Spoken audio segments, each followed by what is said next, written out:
you're a ship at sea. And if you're lost at sea, you have no way to figure out how to navigate. And then a storm strikes and you're lost altogether. And you could even capsize, you can drown.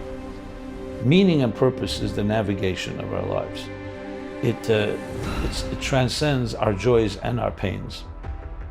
And that's why a person of meaning, who has meaning in life, is not necessarily going to suffer less, but the suffering will be more bearable. The suffering will be more bearable because they know there's deeper purpose and something will come of it. People suffering in the worst possible way. And the same suffering, everyone, and yet there were some that had more resilience. It was those that had deeper philosophy, that there's a deeper purpose to life.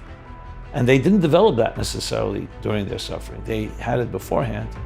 They just in some way had an additional resource to navigate, because that deeper meaning allowed them to hold on to that even when everything seemed lost. An element of hope, of optimism. But if you have no destination, if you have no direction, then when the storm comes, what's the difference between a good swimmer and a bad swimmer? You see it during a storm. A bad swimmer is going to fight the tide and won't know how to navigate, and will ultimately get exhausted and simply lose strength. A good swimmer won't fight the tide, will just flow with the flow, go with the flow, swim along until the storm ends. So it just gives you an additional perspective that allows you to not find answers to the big question of why. That the question is not why bad things happen to good people. The question is, what are you going to do about it? And that's the people of meaning ask that question. They don't focus on the why, because they know they'll never find the full answer. But their question is, what am I going to do about it? I'm not going to allow myself to get paralyzed and allow a second death to happen. Not just the loss of whatever loss I have, but also losing myself.